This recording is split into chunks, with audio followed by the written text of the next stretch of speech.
When you think about a home, you know what it is and what it means. There's really very few tangible things that have more importance for people.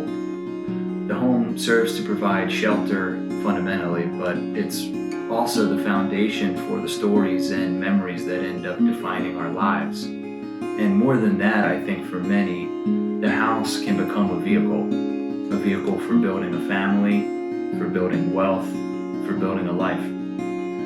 I love what I do because I get a glimpse into people's private worlds. And if I'm lucky through the process, they reveal to me their hopes and their dreams.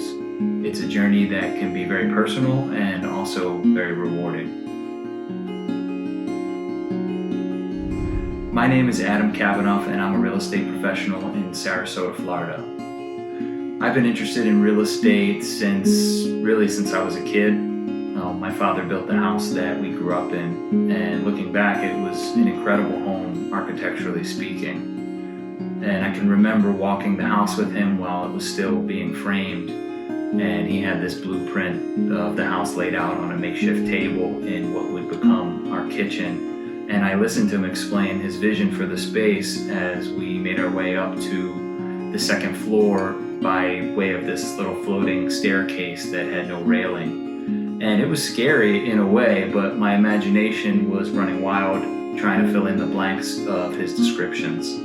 It certainly made an impression, and I made my first real estate purchase when I was just 19. So I started my real estate career first as an attorney, and throughout my career I've done everything from renovate and flip houses to purchase and manage investment properties.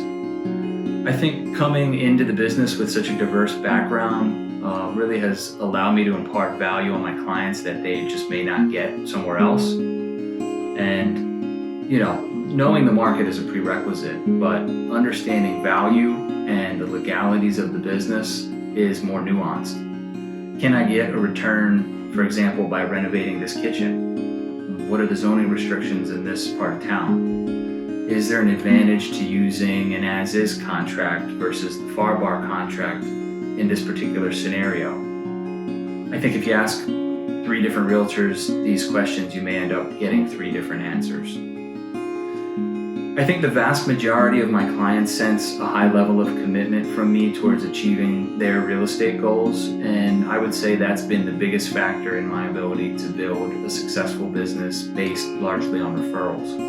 To be a good real estate agent, I think you have to be a good listener first. The job is about understanding your client's wants and needs and then matching those to the current market and often within a budget. It's a difficult job because very little about the market is static. The inventory is always changing, interest rates are changing. There's just so many variables and so much information, and people frankly don't always know what they want. So sometimes being a good agent just means being a good sounding board for your clients and leading them through the process by asking the right questions. I try to evaluate each deal as if I was taking on the task for my own family, and I think as a fiduciary, that's really the job. You try to make the process fun, of course, but at the end of the day, you're charged with making sure your clients accomplish their goals and that they're protected throughout the process.